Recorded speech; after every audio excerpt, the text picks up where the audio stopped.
Welcome to Rev Up Your Business with Hilda Gan. We are now in season 5, and we've changed the name and the focus of the podcast. Rev Up Your Business is the podcast for small to medium-sized business owners, entrepreneurs, and HR professionals. Each week, we share tips, strategies, and trends on how you can build success in your business. I share my expertise as a people-centric leader in work culture and human resources.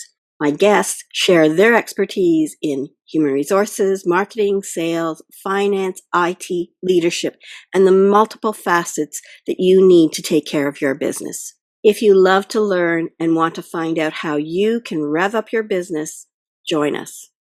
Welcome to another episode of Rev Up Your Business. Today, we're going to get into LinkedIn, and we've got a guru. Sabita Singh is the president of Triveta Consulting, Inc. Prior to forming her company in 2018, she led digital functions for companies including KPMG Canada and Sun Life. And after recognizing the power of LinkedIn at KPMG, Sabita specialized in becoming a strategic LinkedIn coach, trainer, and speaker. She writes all-star LinkedIn profiles, helping her clients to improve their visibility on LinkedIn. In addition, Sabita coaches them on how to build an active LinkedIn presence to attract new career and business opportunities. As an accredited business communicator who's passionate about internal communications, Sabita enjoys showing organizations how to leverage their employees as brand ambassadors on LinkedIn. We are in for a treat with a guru who's really, really expert at LinkedIn. Welcome, Sabita. Hi, Hilda. Thank you so much for that wonderful introduction and for the opportunity to speak about my favorite topic, which is LinkedIn.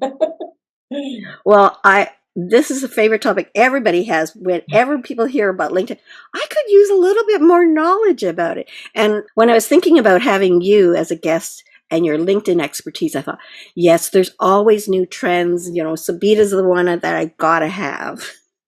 Thank you. I appreciate that. Well, I met you just when I was launching my business 5 years ago. I distinctly remember that meeting. And at that time, as I was thinking about what was my business going to be about, I made a conscious decision to just specialize in LinkedIn because, when you do develop a niche and people get to know you for that niche, that's one of the best things to do as a new business owner. And that's really paid off for me because over the past 5 years, I've really built my presence as that guru, as you've mentioned, and the go-to person for people, whether it's individuals, small organizations, or big companies related to LinkedIn. That was a great decision back then because LinkedIn was a happening place to be. And today it's just a big traffic jam sometimes. And I remember I think a big part of that, to be honest, is COVID, right? So yeah. I launched the business before COVID, but when COVID hit and everybody was working at home, that's when LinkedIn really went to that next level. That's when people really realized that they need to use LinkedIn to stay connected, to build relationships, to attract new jobs. And since then, the platform has really just grown and grown and grown. It just hit 1 billion users just earlier. Yeah, I read that the other day. Yeah. So and I remember that when we first met, I knew that what you were going to do was going to be a good business decision because people needed to know, and you were already light years ahead of where everybody was, because you had that opportunity and you recognized it and you capitalized on it and then started your own business. But I think on top of that too, I felt that connection with you, that sincerity, that desire to help people. So, I mean, that's always a powerful combination. Thank you. I appreciate that. And I think that is so important I work with a lot of entrepreneurs now, and I've read a lot of, just books on kind of how do you succeed with running a business. And the biggest thing is people want to work with people that they like, right? And as people like you, then they're going to want to do business with you. And I think that's so, so key. So I appreciate you saying that about that first interaction and how you felt. And that is my joy. I've been really thrilled with the success I've built for myself, and I really want to help other entrepreneurs like myself build that success too. I came from a corporate background, worked in corporate for many years, was really nervous about making that switch to being a business owner. It's not easy. And I really want to help others do that as well. So that's what I've loved about the business. So let's dive into the LinkedIn. What would be that first key piece of advice that you would give to us as business owners and HR professionals on what they should do with LinkedIn, or however you want to phrase it? What is that key thing you want to pass on to us? I think for business owners, as you're engaging on LinkedIn, is to really remember that nobody likes to be sold to on LinkedIn. That's the key. So if if your LinkedIn profile sounds like a sales pitch, if you're reaching out to people, sending that invitation to connect, and then right away asking for a business meeting to, sell your services, it just turns people off. They don't want that, right? So it's all about slowly building a relationship and then transitioning it offline to continue the selling process. And I think that is so important. Nothing turns me off more than somebody who I've not even met, wanting to link in, saying, "Oh yeah, I saw you in LinkedIn and I'm interested," or they don't even do that. They just say, connect. And then you do the search, you look at them, make sure they have a picture of themselves, and then you say, okay, look at who they know. Okay, fine, I will link in. And then the next thing is, you might be interested in this demo about such and such. And you're going, oh my God, no, thank you. Like this is not the way you warm up to a person. Yeah, 100%. It's the worst experience, and I think that's happening more and more and more. So you don't want to be that person on LinkedIn. You want to customize your invitation to connect. Like I said, you want to check out the person's content, make sure you're explaining why you think you might be able to help them, but you really want to do that through a series of touch points before you get into any sort of sales pitch. And that's really how I guide my clients to interact and engage on the platform. Even with the about section, what I find is when I look at LinkedIn profiles for people, the profile itself, the about section is that sales pitch. They're rushing to tell what they do, what their service offering is, without explaining who they are and why they're passionate about what they do and what makes them different than their competitors. Those are the things you want to include in your profile before you even get into the sales pitch. What makes you an authority on what you're selling, right? And that's key as well for building trust. So what do you think is more important as that first paragraph in the about? It's actually probably even beyond that. It's up in the headline. So really making sure that the headline is written in a way that, for example, if your headline says, my headline just said founder of Trivetta Consulting, no one's going to be searching for me based on founder, right? So Yeah. you want to make sure that the keywords in your headline really speak to or include words that your particular prospect is going to type in to find your services. So, what I typically do when I'm talking to people that come find me is I ask them, how did you find me? What did you type in the search? So on my profile in my headline, I have LinkedIn executive coach, but I also have LinkedIn profile writer. And that's because I heard from prospects that that's what they were typing in to find me. So I included that, right? So you really got to think in the mind of your prospect or potential client, what would they type in the search and include those keywords into your headline too? That's the first part of it. The Okay. second part is a value statement, right? Something that adds sizzle to your headline. So for my headline, it says, helping clients attract new career and business opportunities. It very succinctly says what I do for my clients. And that's what you should include in your headline as well. When I work with my clients, I really do spend a lot of time on that headline piece because it's so important. So I'll give them 3 different examples of a headline to choose from, and we'll even build it together to make sure it's just right to attract the right type of prospect and share what the person does. So what are some of those current trends that are happening out there? I'm going to share some of mine, what I see out there, and get you validated. But what do you see as that's happening out there for us trying to be in the LinkedIn world and kind of standing out from others? What are you seeing? Well, I think what's happened is, LinkedIn's moving away from viral content per se, right? So it's really starting to reward and recognize people that are thought leaders that are sharing really great content, really good insights, again, without a sales pitch. And if your content is coming across that way, then LinkedIn will take your content and share it with more and more people. One of the biggest things I share with my clients that's kind of that aha moment is when you put out a post on LinkedIn, LinkedIn doesn't take it directly and share it with everybody across your network. Hmm. Shares it with a few people, test the waters, and then based on the engagement, and then we'll share it with more people. And it will look at the type of content you're sharing too. So if your content is sharing really good insights or opinions or information that will be valuable to your network, it will take that content and share it more broadly. So I love that it's doing that because my differentiator in my business is to show people how to become thought leaders on LinkedIn. And I love that LinkedIn is now recognizing that kind of content. Yeah, that's good to know.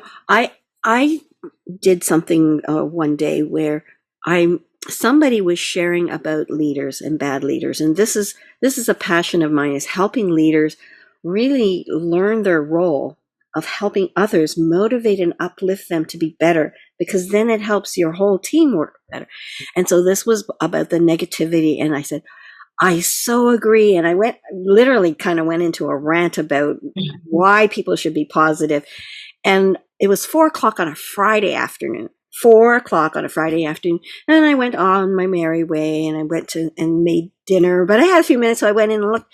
I got like 400 or 500 reviews in that 2 hour period. What? And I continue to monitor this like amazing response rate that I got. And it was, well, I think it almost made 10,000 by the time it had petered Yeah, out. But yeah, to me, everybody was agreeing about this, like, yeah, leaders should be like this and bad leaders are, whatever. So I think you're right. I think it's sharing content that's relevant and people will respond. They also respond to congratulations on your new job or an yeah. award, because we all want to help people feel really good about those. Those two, that one seems to me always to attract a larger viewership and response and comment rate. Yeah, and you're right. That type of stuff does, the congratulations will always do well.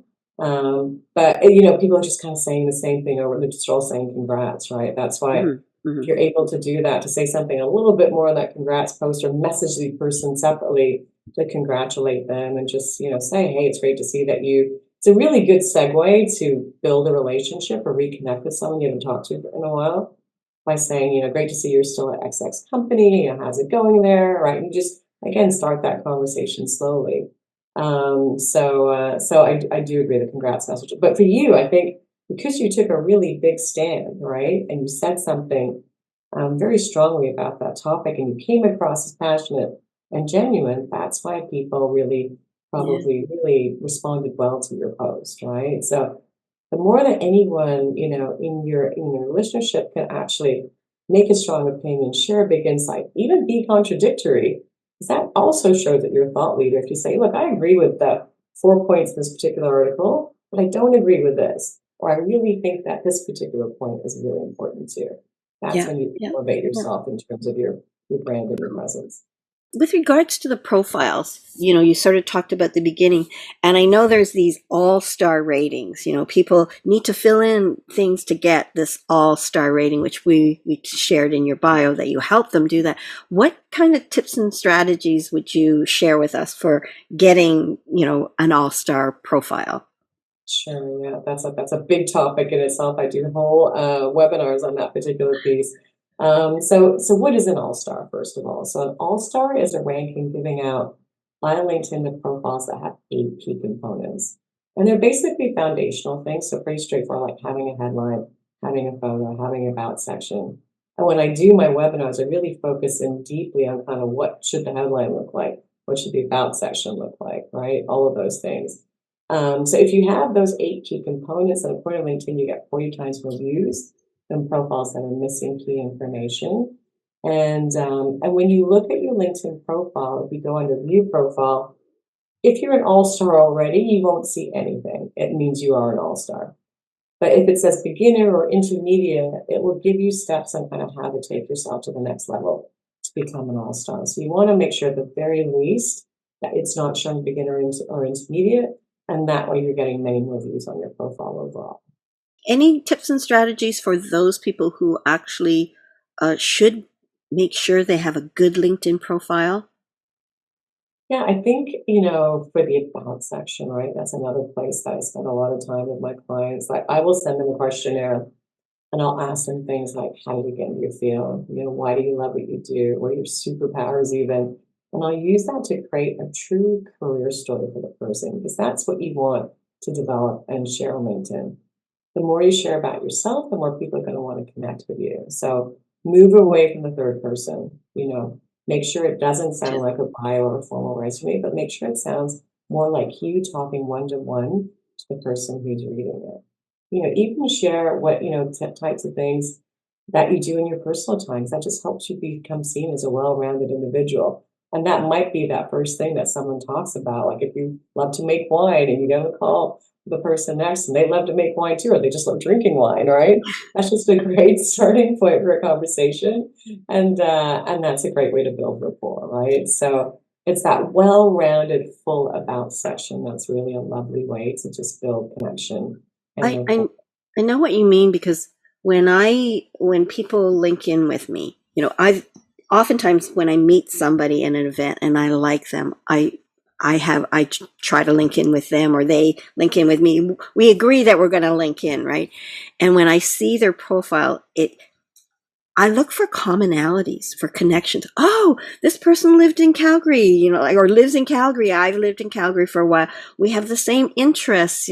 So, and when I respond to their LinkedIn profile, when I accept a LinkedIn profile, I always respond, and I'll share some of those commonalities and the desire to continue to link in. And sometimes I'm wondering, now, do I set up a meeting do I share my LinkedIn?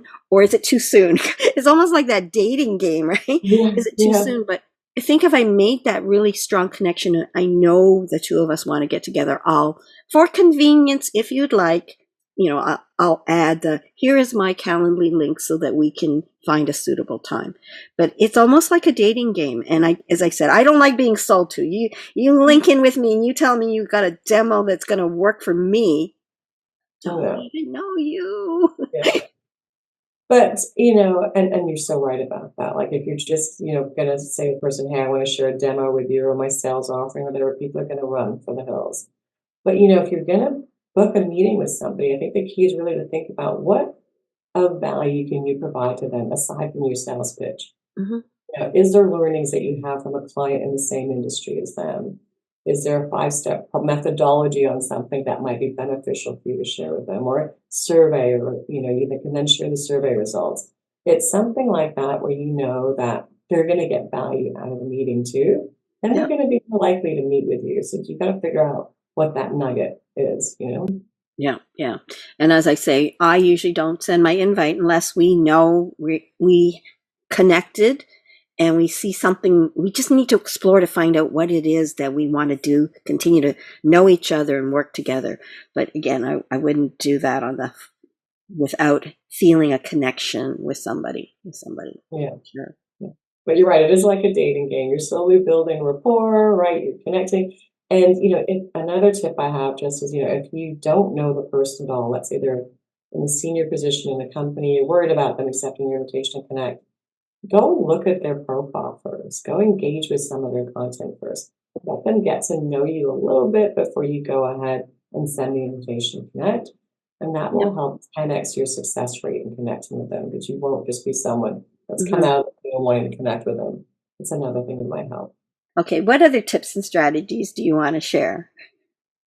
And I think there's been a lot of talk, especially in the last year, about personal content. Is it okay to share personal content on LinkedIn, or that we see too much of that? And why are people doing that on LinkedIn now instead of, on Facebook or Instagram? Exactly. My daughter's saying, I've been into LinkedIn a couple of times and I'm finding it's getting kind of personal.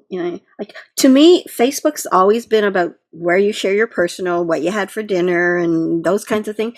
And LinkedIn has been more the professional, but slowly people are sharing more about them. So yeah, share your perspective. Yeah, so I think it's calmed down a little bit. Okay. But I do actually really like personal content if it has a professional context. So if you're sharing a personal story, but you can put something at the end of it or share it, and you know that it's got a relevance for your professional network, your colleagues, your coworkers, your boss, Yep. then you know that it would work on LinkedIn. If it's just for your friends and family and there really is no professional relevance, then don't do it, right? So, I work with a lot of CEOs and I find, to be honest, that their corporate content does well when they share information about the company or industry and trends.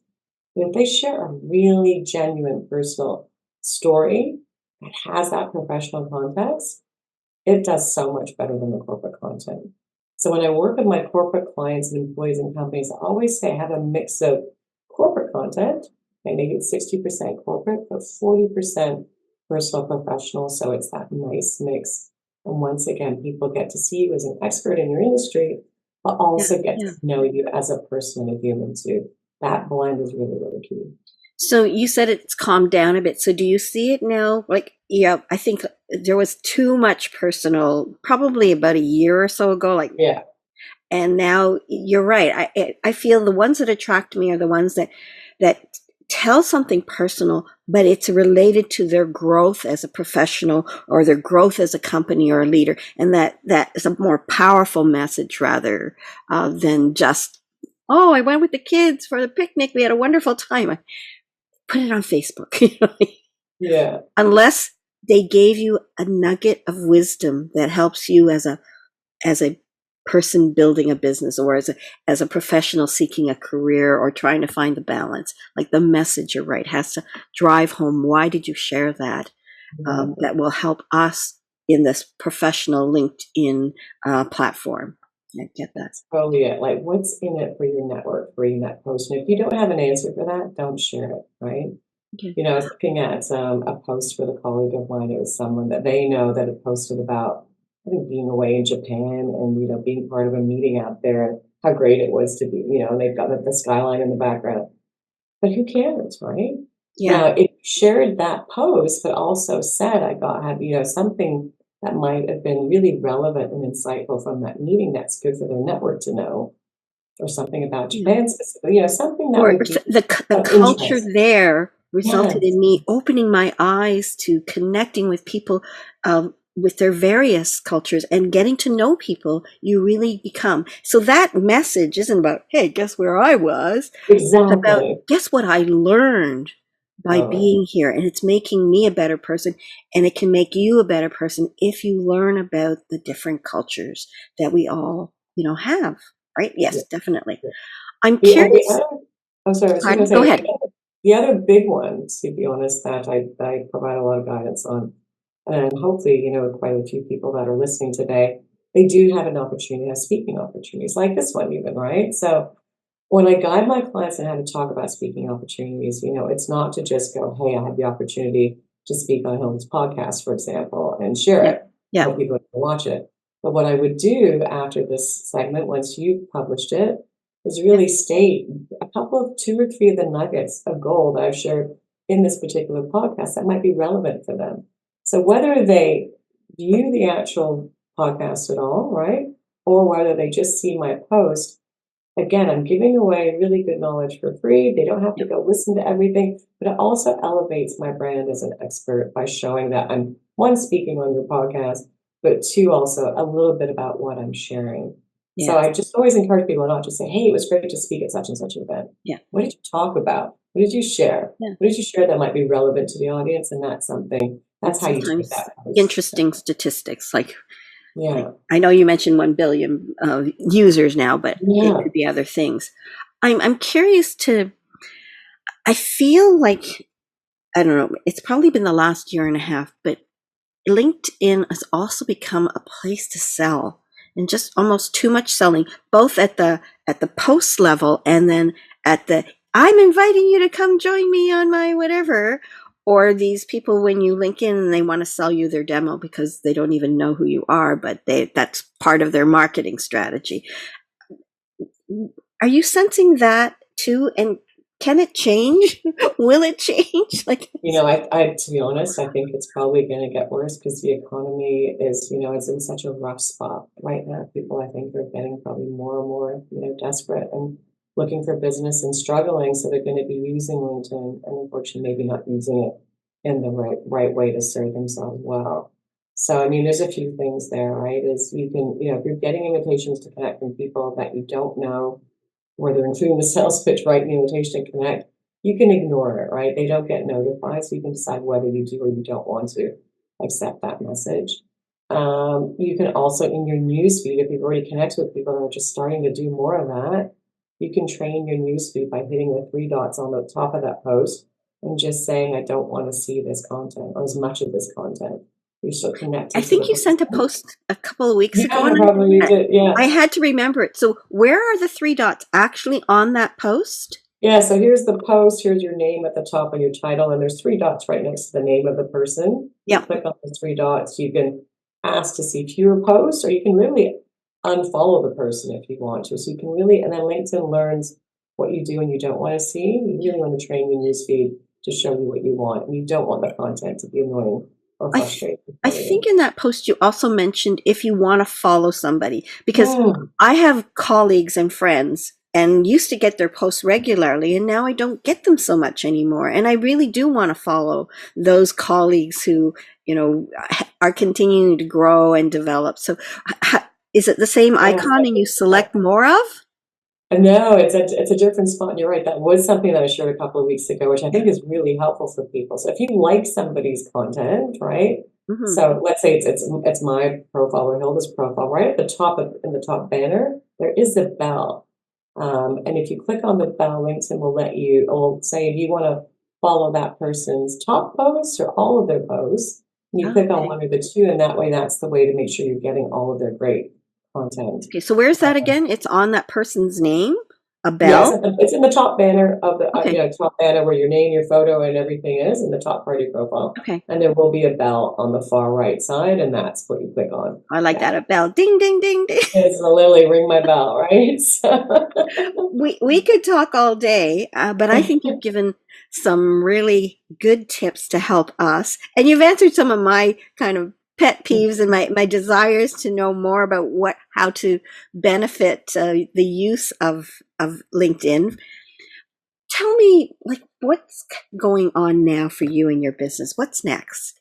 oh, thank you for asking. So I'm super excited actually because I am going to evolve my business this year. I've mainly worked with successful executives and entrepreneurs, and based on the recommendation from one of my clients, she recommended that I actually go into organizations and look to work with underrepresented employees and companies. So kind of at that director VP level, to help, women, visible minorities, the LGBT community, all these underrepresented people really climb the ranks and break through that glass ceiling, by helping them really define their passion, their purpose, and their personal Oh, brand. that sounds cool. So yeah, so I mean, I love that. Like, it's one thing to work with successful people, but I really want to help people get to that level too and help organizations truly become inclusive. So that's the next really beautiful piece that I'm going to be working on. I'm super, super excited about it. I think it's so good when you have more staff, upscaling their LinkedIn profile. And Mhm. that is a win for those companies as well, because then now they have other, like, it's like being an ambassador. I work at ABC company and, this is what I do. And it's a win-win. It's upscaling and making visible their staff, and it's upscaling and branding the company as the success story. And look at all these people that work at this company and are doing all these great things. It's so You cool. totally nailed it. That's the beauty of it. There's, it's beneficial for the individual in terms of their personal brand, but also beneficial for the organization. There's no one better to say that you're an inclusive organization than somebody from one of those underrepresented groups talking about what they're doing in the company and even what the companies like to work for. Yeah. There's no better brand ambassador than that. And, my client that, recommended that I do this, she was just saying how she sits on a couple of high profile D&I committees. They're not really making much brand or progress. And she really feels this kind of program could really help, at the grassroots, really elevate these employees in the company. And for my listeners, I'll share one other thing. There is this group called hashtag I'm Remarkable. It was started by Annie, and I forgot her last name, but she wanted people who are underrepresented, females and underrepresented communities, learn how to feel confident in themselves. And so she created a presentation that was recognized through Google, and now she's doing it on her own. But there, it is helping people to learn to be comfortable in promoting themselves. What one of the key slides is, if it's fact, it isn't bragging. So you need to say, I won this award, or I just got promoted. It's not bragging if it's fact. And the more people do that, the more they will be more confident in sharing their story. Because who's going to share your story? Oh, the manager said, oh, so-and-so just got a promotion. No, they may not remember, or they may not do it, but you need to do it. So I wanted to share that.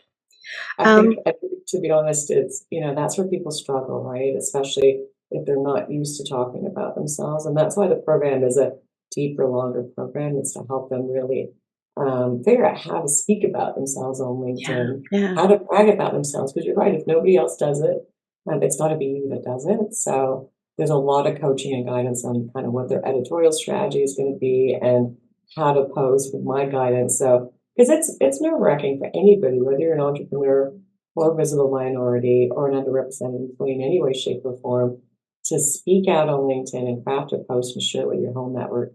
A lot of my clients are petrified, even at that C-suite level. So that's why I really want it's that reaction, right? Yeah. You are putting yourself on the line, and some people are going to love what you say, and some people are going to say, like, who are you to tell us? Or I totally disagree with you. And some people won't take that as constructive criticism. They'll take that as a big wound to the heart, right? So yeah, and it's there's hard. a fine line between bragging and sharing something, like you said, that's fact and real and genuine content. And that's where I really like to help my clients. But helping people become more seen and feel like they matter, I think, is really, really important. And that's what I'm really going to love doing. And I like how you put it. And how do you distinguish between making sure it doesn't sound boastful and braggy, but it still is got a message Yeah, and I that think you want to say? it's that mix of kind of, it's adding in that insight or something that you think from that post would be relevant for other people, right?